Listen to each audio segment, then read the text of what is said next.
আপনি কি জানেন পৃথিবীতে কত ধর্ম আছে? পৃথিবীতে ৪,০০০ ধর্ম আছে। এই ৪,০০০ ধর্ম আসলো কোথা থেকে? মানে একটা ধর্মই তো সঠিক। আমি মুসলিম, আমি মনে করি যে আমার ধর্মটা সঠিক। একজন হিন্দু সে মনে করে যে তার ধর্মটা সঠিক। এরকম যে ধর্ম পালন করে সে মনে করে তারটা সঠিক। তাহলে অন্যগুলো কি হচ্ছে? কোনো না কোনোভাবে ক্রিয়েট হয়েছে। তার মানে সবাই বিশ্বাস করে ধর্ম ক্রিয়েট হয়। এমনকি যে নাস্তিক সে তো মনে করে সব ধর্মই ক্রিয়েট করা। তার মানে কি? ধর্ম ক্রিয়েট হয়। প্রতিটা মানুষ বিশ্বাস করে। আস্তিক নাস্তিক সবাই বিশ্বাস করে যে ধর্ম ক্রিয়েট হয়। কিন্তু কিভাবে? ধর্ম কিভাবে ক্রিয়েট হয়? অন্ধভক্তির কারণে। আপনি যাকে মনে প্রাণে বিশ্বাস করেন, যাকে মনে প্রাণে ভালোবাসেন, তাকে যদি এমন ভাবেন যে সে ভুল করতে পারে না, সে যা বলে সবই সঠিক কোনো যাচাই ছাড়া, তাহলেই একটা নতুন ধর্ম তৈরি হয়ে গেল। তো বর্তমানে এটার প্রবলেম কি হচ্ছে? বর্তমানে আমি দেখতেছি যে অনেক রাজনৈতিক ধর্ম তৈরি হচ্ছে। কিভাবে? ধরেন ট্রাম্প চাচা, সে যদি বলে যে ইসরায়েল ফেরেশতা, ট্রাম্প চাচা যে সমর্থক বলতে জি হুজুর, জি হুজুর। ট্রাম্প বলছে তার মানে সঠিক বলছে। এই মনোভাব, এই মনোভাবটা একটা ট্রাম্প ধর্মের তৈরি করে দেবে। ট্রাম্পকে অন্ধভাবে অনুসরণ করাকে ট্রাম্প ধর্ম হয়ে গেল।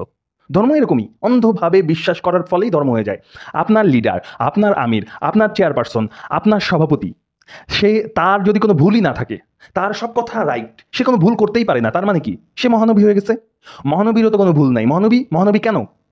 সে সদাসত্য কথা বলতো, সে কখনো মিথ্যা কথা বলতো না, সে কোনো ভুল কাজ করতো না, তার জীবনে কোনো ভুল নাই। তো আপনার নেতা যদি ঠিক সেরকমই হয়, তাহলে সে নবী হয়ে গেছে না? আর সে যদি নবী হয়, তার রাজনৈতিক দলটায় ধর্ম হয়ে গেছে, আপনি অন্ধভক্ত। এইভাবেই অন্ধভক্তির কারণেই একটা নতুন ধর্ম তৈরি করে ফেলতেছেন, কিন্তু আপনি নিজেও জানেন না। মানুষ মাত্র ভুল হয়, আপনাকে এটা মানতে হবে।